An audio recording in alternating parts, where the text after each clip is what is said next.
Hast du dich jemals gefragt, ob das Jenseits so aussieht wie in den Filmen? Also voller Engel, voller Hafen und diese ganzen schönen Sachen, die man so in den Filmen sieht. Wenn ja, dann schau dir dieses Video zu Ende an, denn heute starten wir die Rakete ins Jenseits. Also bau ein bisschen Zündstoff ein für deine Neugier. Es wird sehr, sehr spannend. Steven und ich werden mit dir heute das Jenseits, also die unteren, mittleren und oberen Astralebenen, durchleuchten und mit dir gemeinsam das Ganze durchgehen. Es wird sehr, sehr spannend. Wir haben dazu von den anderen Videos die Fragen genommen, die ihr uns gestellt habt und werden diese Fragen versuchen für euch zu beantworten. Also die erste Frage, die wir bekommen haben, ist, was genau sind die unteren, mittleren oder oberen Astralwelten und wie unterscheiden sie sich voneinander? Ja. So mal ganz grob zu beantworten. Das ist natürlich eine sehr interessante Frage, ne? Aber erstmal ganz grob gesagt, was sind diese Astralebenen? Das sind natürlich verschiedene Ebenen innerhalb der Astralwelt, ne? So wie es, sage ich mal, verschiedene Länder in der Erde hier gibt, wie zum Beispiel Italien, Deutschland und Co., gibt es natürlich auch in der Astralwelt verschiedene Ebenen, ne? Wie zum Beispiel die untere Astralebene, die mittlere und die obere Astralebene, und die kann man ganz grob einkategorisieren. Zum Beispiel die unteren Astralebenen sind eher so ein bisschen die düsteren Ebenen, sage ich jetzt mal, ne? Wo man auch viele verschiedene Wesenheiten sieht. Einige sind auch ein bisschen negativ gestimmt, da sage ich mal vorsichtig ausgedrückt. Wo es halt eben alles so ein bisschen, ja, düsterer aussieht, wo es halt alles so ein bisschen, ja, dogmatischer ist, ne? Da ist es alles so ein bisschen chaotischer, ne? Wobei sich das auch innerhalb der unteren Astralebene steigern kann natürlich, ne? Ich vergleiche immer die drei Ebenen mit dem menschlichen Bewusstseinszustand. Es gibt Tage, da fühlst du dich Das einfach schlecht, da bist du passt. negativ und so weiter. Oder du hast ganz komische, weirde Gedanken. Dann kategorisierst du dich heute in diese Ebene ein.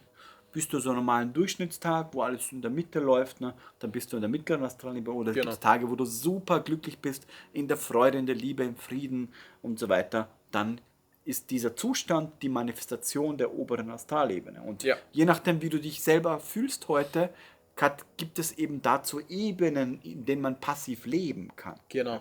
Und das sind so mal so aus meiner Sicht so grob die Ebenen beschrieben. Aber ganz, ganz gut. Ganz, ganz grob. Wir Nee, werden natürlich im aber Laufe des Videos tiefer richtig. drauf eingehen. Ja. Absolut, absolut. Aber das ist, ja, so hat man es eigentlich ganz gut beschrieben, ne? Weil ich sag mal, man könnte ja pro Ebene, so wie es in Academy zum Beispiel haben, da haben wir ja so pro Ebene, zum Beispiel eine untere Astralebene, haben wir schon irgendwie fast eine halbe Stunde geredet. Genau, wir haben auch sogar einen Tagesworkshop gemacht. Ja, stimmt. Da ist auch wo in es der nur um die Academy Ebenen geht. drin, wo wir einen ganzen Tag nur über die Ebenen gesprochen haben. Ne? Also du siehst, man kann diese Frage sehr ausführlich Ja. beantworten, wenn man will. Ne? Die nächste Frage ist, was unterscheidet die unteren, mittleren und oberen Astralwelten voneinander? Und jetzt wird es sehr, sehr spannend. Ja. Absolut, absolut. Also, was unterscheidet die untere Astralebene zur oberen Astralebene? Also erstmal ganz klar, was natürlich direkt aussteigt, das Bewusstsein. Ne? Also ich sag mal, die Wesenheiten, die jetzt in der unteren Astralwelt sind, die würdest du niemals in der oberen finden und umgekehrt natürlich auch nicht. Ja? Von der Optik mal ganz zu schweigen, da werden wir jetzt eher, sage ich mal, nicht zu detailliert drauf eingehen, weil dann wird das Video viel zu lang. Aber ich sag mal, optisch unterscheiden die sich natürlich auch drastisch. Ja? Ich sag mal, wie gesagt, in der unteren Astralebene zum Beispiel sieht es etwas düsterer aus, wie schon vorhin erwähnt. In den oberen kommt es eher in dieses Paradiesische rein, was man so auch so aus Bibelgeschichten oder Filmen halt kennt. Kommt sehr, sehr nah dran, wobei, wenn man wirklich in die ganz hohen Astralebenen geht, so 45, 48 rum, dann ist es schon weitaus über dem Paradies. Ne? Dann ist es wirklich nicht mehr vorstellbar. Also schön, natürlich. Ne? Genau, du hast gerade Zahlen erwähnt, also für die, die es noch nicht wissen, es gibt die Vermessung des Jenseits, kann man fast sagen. Genau, die Durch Konstruktion. Genau, die Konstruktion des Jenseits ist in 7 mal 7 Ebenen aufgeteilt. Das heißt, Genau. das ganze Jenseits hat so 7 mal 7 Ebenen und in jeder Ebene gibt es etwas, Richtig, was anders richtig. ist als in der nächsten Ebene, Genau. was dich gravierend unterscheidet. Ja. Zum Beispiel in den unteren Ebenen ist es so dieses Festhalten an der Vergangenheit ganz extrem, Festhalten an irgendwelchen Überzeugungen und nicht willig sein, seine Meinung zu ändern. Ja? Und dadurch hält man sich in diesem Zustand und loopt sich dort und geht sozusagen in diese niedrige Schwingung. Ja? Genau. Genau. So ein Merkmal, was so den unteren zum mittleren verändert. Richtig. Der im mittleren Zustand ist zum Beispiel jemand, der offen ist für Neues, ja, der nicht mehr so pessimistisch eingestellt ist, der nicht mehr alles so negativ bewertet. Unten zum Beispiel in der unteren Astralebene ist ganz, ganz krass, dass die man dort auffindet, sehr, sehr stark dieses Gefühl haben, dass sie eine Selbstschuld haben, also dass sie selbst sich schuldig fühlen für irgendwelche Dinge und dann diese Schuld durch das Ego projizieren auf andere Richtig. in der Umgebung. Und wenn das natürlich alle tun, dann manifestiert sich das zu so einer Genau. Welt. Ja. Genau. In der mittleren Ebene kommt das mal hin und wieder vor, aber ganz selten. Ja. Ja. In den Vereinzelt. Lichtwelten kommt das gar nicht vor. Nee, Ja. da Da ist gibt es es- nur noch, ja. du erkennst den anderen einen Spiegel von dir selbst Genau. und Genau. da du selbst die Liebe bist, ist der die Manifestation von dir Richtig. selbst. Und du erfreust dich an allem, was du siehst. Ja. Genau. Und das ist so dieser große Unterschied. Ja. Richtig. Und das Interessante ist, was man auch noch dazu sagen kann, ist zum Beispiel in den unteren Astralebenen, die Wesen lassen sich nicht belehren. Ja, Ja. die wollen sich auch nicht belehren lassen. Und das Interessante ist, dass in den oberen Astralwelten zum Beispiel die Wesenheiten ja eigentlich sowieso über uns stehen, ohne das jetzt irgendwie einkategorisieren zu wollen, aber sie sind vom Bewusstsein einfach höher entwickelt wie wir und die sind sogar offen dafür, Dinge anzunehmen. Also die lassen sich noch eher Sachen von uns sogar annehmen, obwohl sie wissen, dass sie weiterentwickelter sind, aber die haben halt dieses Bewusstsein, man kann von allen und jedem etwas lernen. Und Genau. die sind offen. Man zum kann schon Beispiel. sagen, unten wollen die nichts hören. In der Genau. Mitte sind sie Schüler Ja. und oben sind sie Lehrer, Genau. wobei die Lehrer gelernt haben, dass sie von allen lernen. Richtig, Ja. richtig. Also schön beschrieben. Ja. Ja. Nächste Frage, wie kann man bewusst in die verschiedenen Ebenen der Astralwelten reisen und was sollte man dabei beachten? Oh, das ist auch eine Frage, die könnte Sehr man. gut, sehr gute Frage. Eine sehr gute Frage, die man auch wieder ewig lang beantworten könnte, weil es sehr viele Faktoren gibt. Aber ich sag mal, wenn man jetzt bewusst in die untere Astralebene kommen will, was eigentlich sehr einfach ist innerhalb der Astralebene. Immer runtergehen. Genau, Ne? sehr runter. Ne, das ist, die meisten, die am Anfang sind, die werden sowieso tendenziell eher in den unteren Astralebenen landen. Einfach weil auch viel vom Bewusstsein abhängig ist. Also man muss wirklich viel Bewusstheit aufbauen, um zum Beispiel auch höher zu kommen. Genau, was meinst du damit genau, um das verständlicher zu machen? Mit Bewusstsein meint Steven dein aktueller Tageszustand, also dein passiver Bewusstseinszustand. Wenn du kriegst es vielleicht gar nicht mit, aber eigentlich bist du in einem niedrigen Zustand schon seit Jahren. Für dich ist das dein normaler Alltag. Genau, weil es sich etabliert hat. Ne? Genau, weil es dich etabliert hat und für dich ist alles ganz normal zu verurteilen, zu werten, sauer zu sein, emotional auszurasten. So dieses typische menschliche Bewusstsein, kann man sagen, ist kategorisiert in den unteren bis mittleren Ebenen, aber eher untere Ebenen. Ja, untere. Weil halt Schuldzuweisung, Verurteilung, keine Genau. Selbstregulation, keine Genau. Selbstreflexion, Genau. das sind alles Anzeichen von unteren Astralebenen. Ja. Ja. Wenn man eben in diesem Zustand passiv ist, dann wird man eher in diese unteren Ebenen kommen.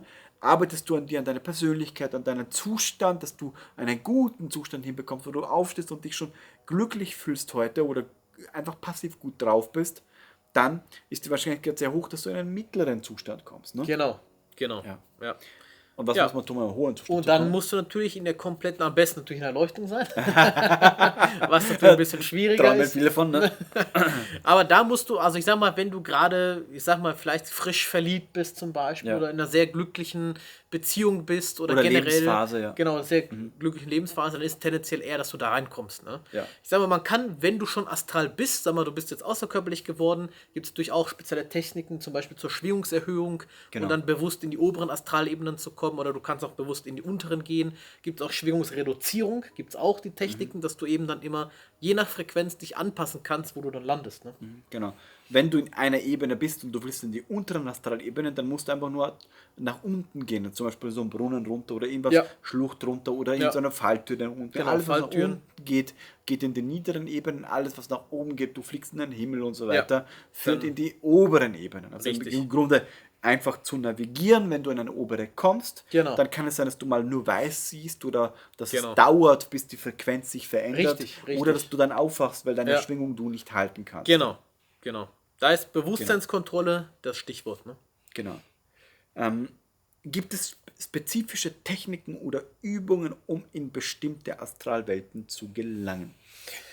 Ja, das ist auch wieder eine sehr komplexe Frage, die man aber eigentlich sehr simpel eigentlich beantworten kann. Ich sag Ja, mal, Gott sei Dank. ja, Gott, ich sag mal, gerade wenn man jetzt irgendwie das Ziel hat, bewusst in die oberen Astralebenen zu kommen, ne, muss man ja schon sehr viel Vorarbeit leisten. Ich sag mal, bevor Ja. man zur Indizierung kommt, sollte man erstmal die ganzen Blockaden lösen. Zum Beispiel Ängste auflösen, Themen auflösen, ja, weil die halten dich eher in der niedrigen Schwingung. Genau, weil das nimmst du ja mit. Genau.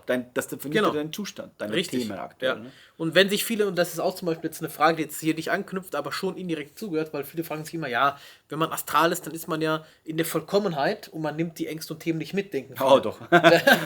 Das ist auch ein Irrglaube, weil wir haben ja die Silberschnur. Also das heißt, der Körper oder der physische Körper ist ja über die Silberschnur an den Astralkörper gebunden. Das heißt, ein Stück des Egos, auch wenn es nur ein kleiner ist, geht mit. Und somit auch die Ängste und die Blockaden, die man mitnimmt. Und die halten dich natürlich, ich sag mal, wenn du gerade frisch aus einer Trennung kommst oder gerade in einer Trauerphase steckst, weil vielleicht ein Familienmitglied oder so verstorben ist, dann bist du ja eher in dieser niedrigen Schwingung drin, weil du natürlich in die Trauer gehst, was auch gut ist, dass die Seele die Erfahrung durchlebt, aber dann bist du natürlich eher in den unteren Astralebenen unterwegs, anstatt in den oberen. Also dann sollte man nicht erwarten, eine Indizierung zu machen und man landet oben. Ne? Also da ist das Set und Setting immer auch so wichtig, ne? Dass man wirklich daran arbeitet, dass man sagt, okay, ich gehe erst in die oberen Astralebenen, wenn ich auch die Ängste und Blockaden erstmal so aufgeräumt Ja, habe. sonst kommt man eh nicht. Genau, sonst macht es eh wenig Sinn. Genau. Also so ist das die erste Stellschraube, wo man arbeitet. Eine tolle Frage. Kannst du Beispiele für Erfahrungen oder Begegnungen in den verschiedenen Astralwelten geben? Ich würde sagen, jeder von uns erzählt eine Erfahrung aus Genau, den unteren, wollte ich- mittleren und oberen Richtig. Ebenen. Ne? Wollte ich gerade sagen, weil da gibt es massig zu erzählen. Ja, da gibt es einiges zu erzählen. Ne? Ja, aber echt. Das- Wer fängt unten an? Ja, ich würde sagen, du kannst direkt deine untere erzählen, dann kann ich eine hinterher werfen. Okay, passt. Also eine untere niedere Astralebene war, als ich in der mittleren war, wollte ich unbedingt, also ich bin zu so einem Bahnhof geflogen und da war so eine Art, ja, Schlucht. Und ich bin dann in diese Schlucht hinunter und dann hatte ich plötzlich so eine Art Fallschirm mit Regenbogenfarben und der hat sich nach unten gerollt. Ja. Ah, okay. Und dann bin ich irgendwie so in die untere Astralebene gekommen. Für diejenigen, die den Film Astral City kennen, da wird das auch, diese untere Astralebene, wundervoll dargestellt Ja. und genauso oder so ähnlich hat es ausgesehen. Liegen halt sehr viele Leute da rum am Boden, jammern rum und die sehen so aus wie ihre Verletzungen. Ja? Ja. Also das hat sich manifestiert, weil sie daran festhalten, an ihrer Krankheit Korrekt. oder an dieser Schusswunde und so weiter. Ja. Deswegen sehen sie auch so oft so verkrüppelt, sage ich mal. Genau, Aus, ne? genau.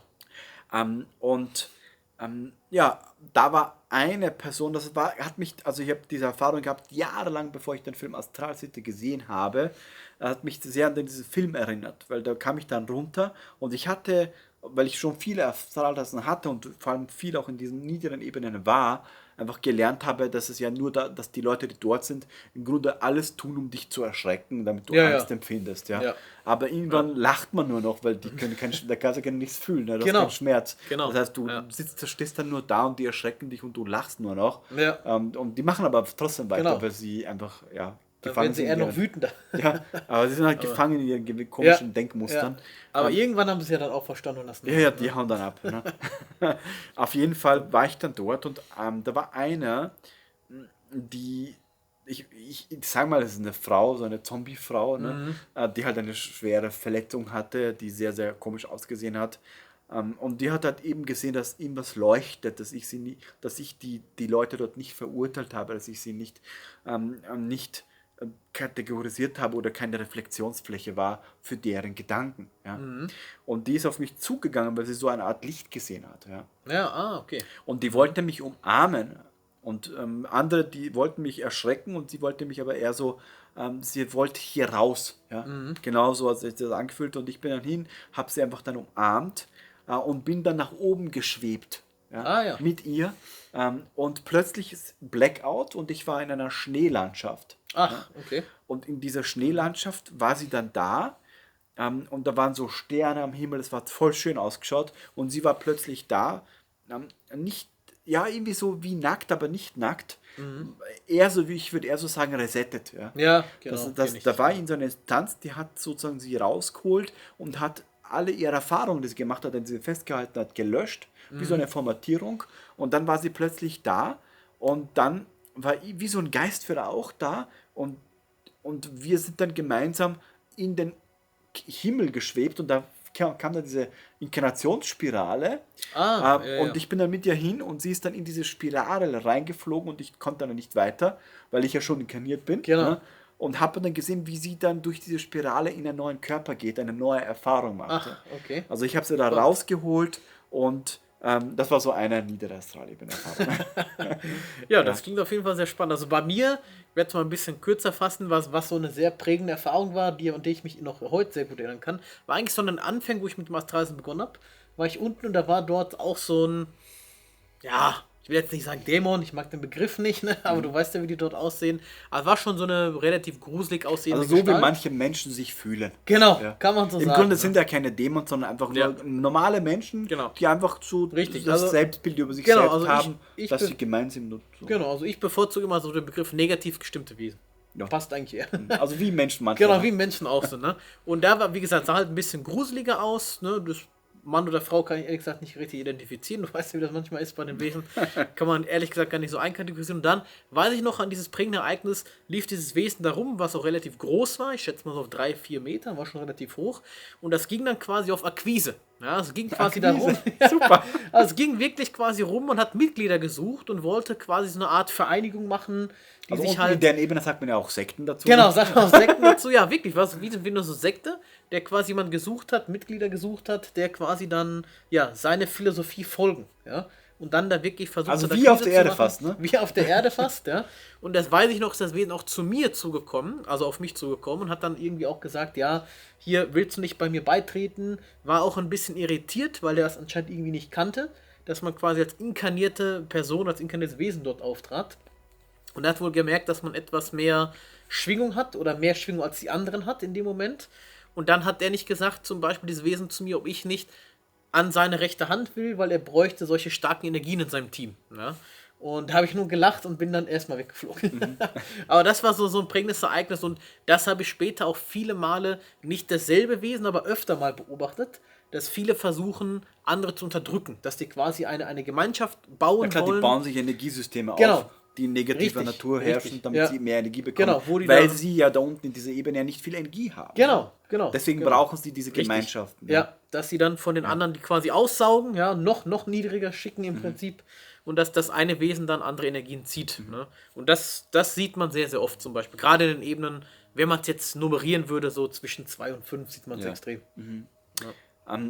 Übrigens, kurze Einwerfung, wenn du dich wirklich für das Thema Astralreisen interessierst, Steven und ich haben einen kostenlosen Crashkurs gemacht, einen 7-Tage-Crashkurs.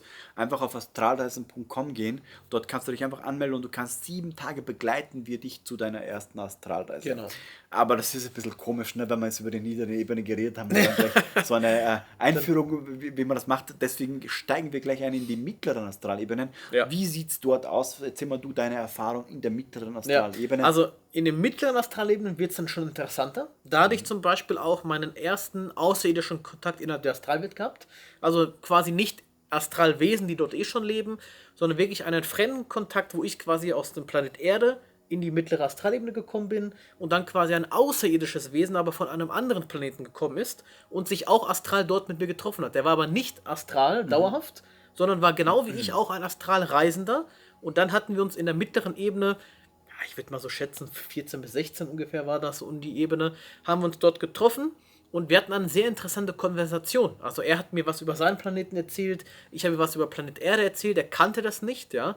Auch, dass man zum Beispiel als Mensch essen muss oder Bedürfnisse hat, wie halt so oder schlafen oder nicht wissen, wer du vorher warst. Genau. Und das kannten die halt gar nicht. Und das war eine sehr, sehr interessante Konversation. Er hat mir auch erzählt, dass sie sich quasi auch nur ausschließlich durch Energien ernähren. Ja, so sowas wie Festnahrung kennen die gar nicht wie der Mensch. Oder wie du auch schon sagtest, zum Beispiel so Sachen wie Schlaf und so.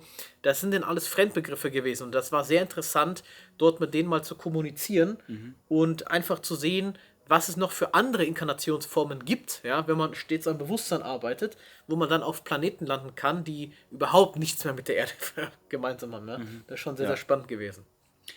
Bei mir eine mittlere Astralebenen-Erfahrung war, ich kam dorthin und da war so ein riesengroßes Schloss, daneben war so ein Park und ich gehe so in dieses Schloss rein und ich hatte sofort das Gefühl so, das ist die Ebene, wo die Verstorbenen hinkommen. Also es gibt so diese Astralreisenwelten, ne? Genau. Und dann gibt es diese Ebene auch astral, aber du fühlst so, das ist das Reich, wo die Toten, also Toten leben. Ja. Ne? Ja. Ja. Und dann gehe ich dort in dieses Schloss hinein, das war aber nicht, da waren nicht so viele Leute, ne? Die sind so in so einem Umhang rumgelaufen, ne? Und ich gehe zu der Person hin, und, und frage, ob ich in der Ebene bin, wo die Toten sind. Ja? Und dann sagt sie aber so, nein. Und ich so, warum fühle ich dann, dass das Reich ist, wo die toten Menschen hinkommen? Ja? Und dann hat sie mich halt aufgeklärt, dass es sowas wie Tod nicht gibt, Ja. dass es sowas wie tote Menschen nicht gibt, Ja. sondern nur einen Bereich, wo Seelen leben, ja?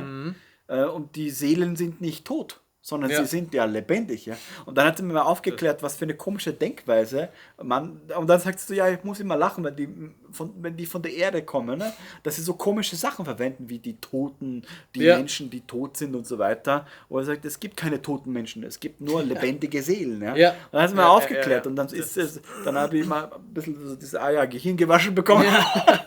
Und dann sind wir dann gemeinsam sozusagen in den Innenhof und da waren halt dann diese verschiedenen Ebenen der Reiche und wo die halt alle waren und diese Versammlungen und alles Mögliche und wie die halt dort leben, das hat dann sehr, sehr toll ausgeschaut, wo man halt sich mit vielen unterhalten konnte und so dieses Gefühl hat so, ich bin wieder zu Hause oder hier habe ich sehr, sehr viel Zeit verbracht. Es Ja. ist eher nicht Ja. so, ich gehe dorthin und erkunde es, sondern es ist ja so, ich erinnere mich, da Genau. war ich und da war ich Genau. auch schon und da war ich auch schon und da war ich aber schon vor Tausenden, Vorinkarnationen schon. So dieses Gefühl ist dann plötzlich da. Das Ja. war sehr, sehr spannend. Ja, glaube ich. Ich habe auch schon mal, auch wo ich mal also nicht das, was ich vorhin erzählt habe, sondern auch öfter schon außerirdischen Kontakt dort auch gehabt.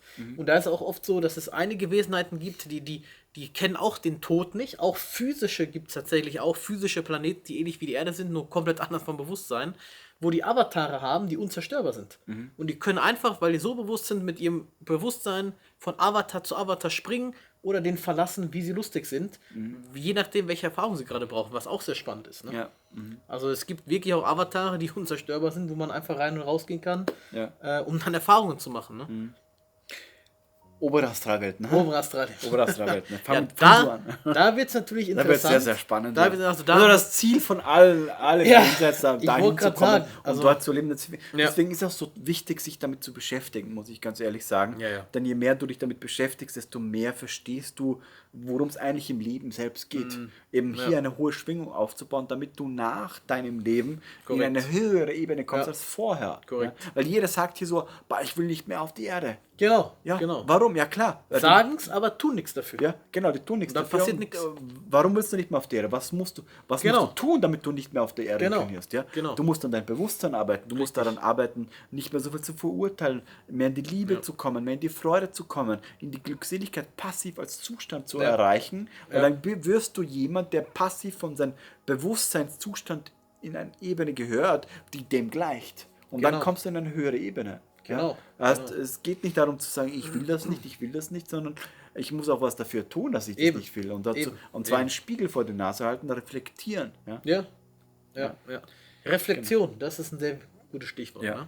Aber um zur Erfahrung zu kommen, ich sag mal, da müsste ich jetzt eigentlich überlegen, welche man da erzählt, weil da sind eigentlich so die schönsten Erfahrungen entstanden. Ja? Aber ich pick mal so eine raus, die auch sehr, sehr, sehr prägend gewesen ist. Das war so auch es war nicht die erste, aber es war einer der ersten Erfahrungen, die ich oben hatte, wo dann wirklich mal ich auch Kontakt hatte in oberen Astralwelten, wo mein Geistführer mich dann sogar auch rumgeführt hat und mir Dinge gezeigt hat. Da kam ich auch, so ein riesengroßes Lichtschloss war das, wo dann auch Engelswesen auf mich zukamen, quasi mich rumgeführt haben. Und dann, ich behaupte jetzt mal, oder was heißt behaupte, so wie es mir vorkam, war so eine Art Orakel, was dann auf mich zukam oder besser gesagt gewartet hat in diesem Lichtschloss. Und dem konnte man Fragen stellen. Ja? Und für mich persönlich war das so die Weisheit, die manifestierte Weisheit, würde ich jetzt mal sagen. Ja?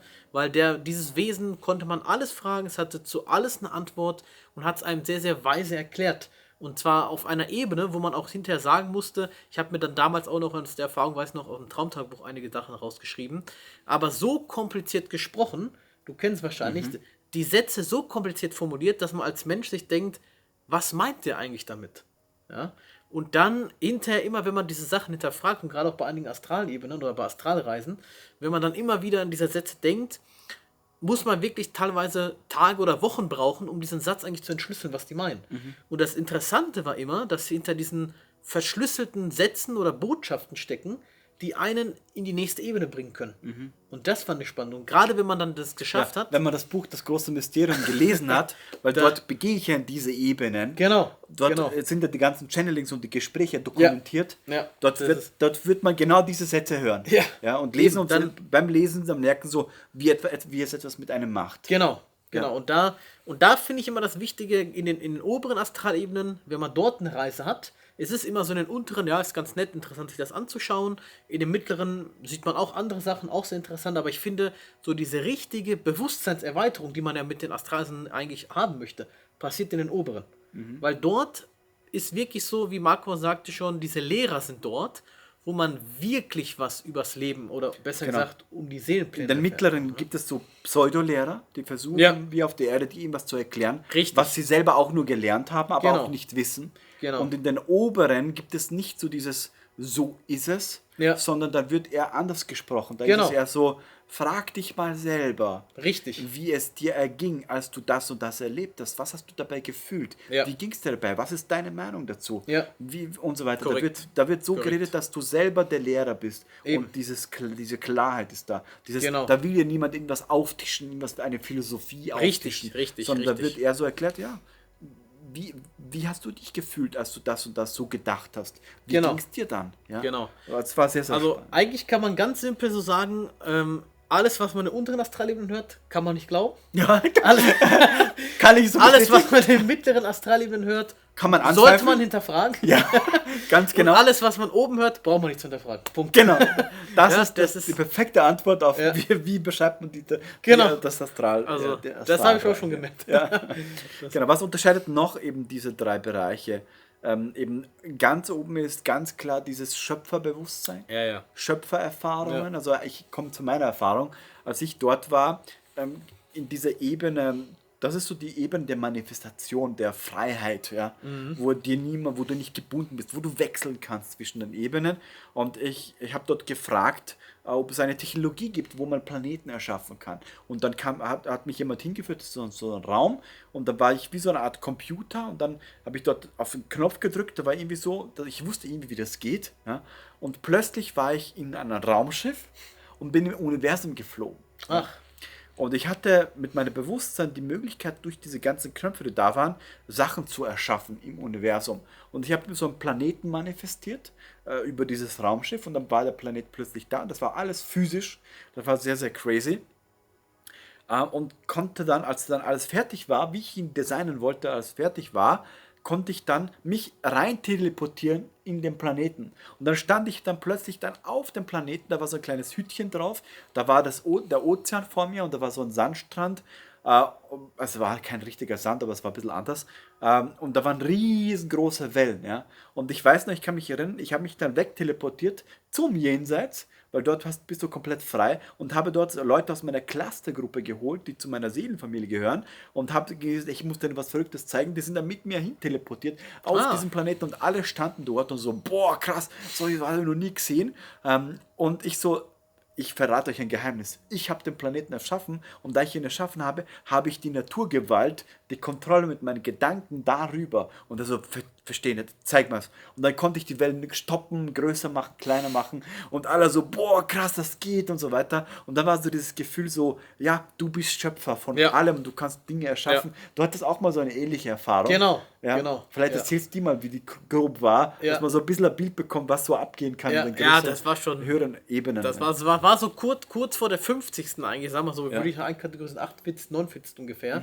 Da kam auch ein Wesen zu mir mit einem Lotuskopf, also so ein riesiges Wesen. Ja, man kennt ja so diese Lotusblumen, wie die aussehen, mit so einem riesigen Kopf. Und der hatte dann auch quasi so eine Art Map geöffnet vor mir und hat dann gesagt, so, das ist jetzt sozusagen deine Spielwiese, so ganz simpel ausgedrückt, jetzt natürlich viel, ja, wie soll man sagen, mit dieser hohen Sprache ausgewidmet, ne? Aber so ganz simpel übersetzt war das so eine Art Map, die man halt selber beeinflussen konnte. Das heißt, man konnte auf dieser Map wirklich sagen, okay, ich erschaffe jetzt meinen eigenen Wesen, wie in einem Spiel, wo man sagt, ich kleide jetzt meinen Avatar ein, mit dem ich spiele und dann erschaffst du deine eigenen Wesen, du erschaffst deine eigenen Landschaften, deine eigenen Karten und kannst dann wirklich alles so zurechtbauen, wie du willst. Und sobald du sagst, okay, du hast, sage ich jetzt mal, deine Simulation oder deine Realität geschaffen, dann konntest du selber dort reingehen, schauen, wie es aussieht, Dinge optimieren und zum Optimum musst du halt wieder rausgehen. Und das Interessante war, dass das immer noch existiert. Ja. Ja, die Dinge existieren, genauso wie deinem Planet zum Beispiel. Die Dinge existieren, weil in diesem Variantenraum, in dem man sich dann befindet, kann man Dinge erschaffen, die nachhaltig existieren, sowohl physisch als auch nicht physische Dinge. Die löschen sich nicht. Und das ist schon sehr interessant, dass man da wirklich in die eigenen Map reinkommen kann und dann Dinge erschaffen kann. Da fühlt man sich dann so ein klein bisschen wie Gott. Ja. Ja, wo man Es ist ja auch Gottes diese, je Bewusstsein höher kommt. du kommst, die Ebene 50 ist so die Genau. Heimat, so Genau. dieses Gottesbewusstsein. Richtig. Ne? Ja. Und deswegen ist halt so spannend, sich wirklich mit dem Thema Astralreisen zu beschäftigen, Mhm. weil Steven und ich sind so die Menschen, die sagen so, wir sind auf der Erde, aber es ist nicht cool, Richtig. nicht zu wissen, wer du bist, von wo Ja. du kommst, wo du nach deinem Leben hingehst. Genau. Und wenn du Genau. dann irgendwo hinkommst, ob du dann belogen wirst, ja. Ja, ja, Also ist auch so. ich sage mal so immersiert. Ja, wo du ja, sagst, genau. hey, Food du musst mal geprimed. vergessen, wer du bist. und Richtig, dann so richtig. ist es und dann kriegst du in ein Religionsbekenntnis und dann Genau. so funktioniert das Ganze Genau. im Jenseits. Und dann bist du halt dort dann auf Basis der Immersion, wie hier auf der Erde auch Richtig. gefangen, Ja. in einem Konstrukt, kommst du nicht Genau. mehr weg. Bist vorprogrammiert. Ne? Ja, Genau. bist indoktriniert. Ne? Ja, ja, ja. Ja, und das ist halt das, wo wir sagen, nee, da spielen wir nicht mit, sondern Richtig, wir richtig. versuchen, deswegen machen wir auch diese Videos und Genau. Astralreisen Um Academy Aufklärung und zu auch schaffen. den Astralreisen Kurs auf astralreisen.com oder auch das Buch Das große Mysterium, was sozusagen der Leitfaden dazu ist, dass du nicht alles glauben sollst. Richtig, Ja? richtig. Ja. Genau, kommen wir zur nächsten Frage. Das war ein sehr, sehr spannendes Thema, drei Ebenen und Erfahrungsberichte. Und zwar, sind die unteren Astralwelten gefährlich und wie kann man sich dort schützen? Das, Sehr oft das hört man gestellt. sehr oft. Also gefährlich, die kann man eigentlich sehr kurz beantworten. Nein. Nein. Ist es nicht, also gefährlich ist es überhaupt nicht. Die schreiben, dass gefährlich ist, das sind die noch nie eine Richtig, Astralreise erlebt richtig, haben richtig. und keine Ja. Ahnung haben, dass Ja. die selber noch in Genau. niedrigen Astral, also Oder in Zustand religiösen sind. Mustern gefangen sind. Genau, von Gut und Böse, Genau, genau. Teufel kann gefährlich Richtig, sein. Ja. richtig, richtig, Weil wenn ja. man einmal Astralreise erlebt hat, dann weiß man, das Einzige, was gefährlich Es sein ist kann, nicht ist die eigene Angst. Genau, Ja, genau, die man ja. fühlt, Und- wenn man halt Dinge negativ bewertet. Richtig. Wie im normalen Leben Genau. auch. Und, ne? und selbst, was ist denn das Schlimmste, was passieren kann? Dann landest du halt wieder in deinem Körper. Ja, Fertig. Wasser drauf, ne? Mehr passiert da nicht. Das heißt, das Schlimmste, was dir passiert ist, die Erfahrung endet. Gutes. genau. Ja. Nichts passiert. Also es geht nicht. Also es gibt keine Ebene, wo man sagt, da darfst du auf keinen Fall hingehen, weil du könntest nie wieder zurückkommen oder so. Es gibt keinen gefährlichen Aspekt. Ich finde die niederen Astralebene sogar richtig genial, weil man dort ja lernt, sich mit seiner eigenen Angst Ja. zu konfrontieren, Ja, ja, sie ja. zu überwinden, Richtig, korrekt, weil so korrekt. kam ich dann passiv in mittlere und hohe Ebenen, Genau. weil ich einfach nur noch Genau. gelacht habe vor Lächerlichkeit Ja, ja. und nichts mehr mir Angst gemacht hat, weil Ja. ich es schon so oft erlebt habe und gesehen Genau. habe. Also so, ja, das kennt man auch schon so. Richtig, Ne? ist Und nichts deshalb, Neues das mehr, ist ne? immer schon nichts Neues mehr. Ja, Ne? ja. Und deswegen finde ich es ja eigentlich gar nicht so schlecht. Nee, ja. ist ein gutes Trainingslager. Ja, super Trainingslager und dadurch hatte ich auch keine Albträume mehr und so weiter, weil Angst mir einfach nichts mehr macht. Ja. Mhm. Genau. Also deswegen hat das schon sehr wohl auch seine Berechtigung. Ja, sicher, Also sicher. das Konstrukt ist Eben. da, damit Alles hat seinen Sinn. ja, alles hat seinen Sinn. Ja, Ja. Nichts ist einfach nur grundlos existent. Ne? ja nächste Frage, letzte Frage. Kann jeder die oberen Astralwelten erreichen oder bedarf es einer besonderen spirituellen Entwicklung? Ja. Also es bedarf natürlich einer besonderen Entwicklung, aber das ist nichts weiter als Training. Also es gibt keine besondere Gabe. Das heißt, es gibt nicht nur. Es gibt auch Menschen, die einfach drei so Ausdrücke- Astrales machen und sofort den hohen Genau, landen. genau.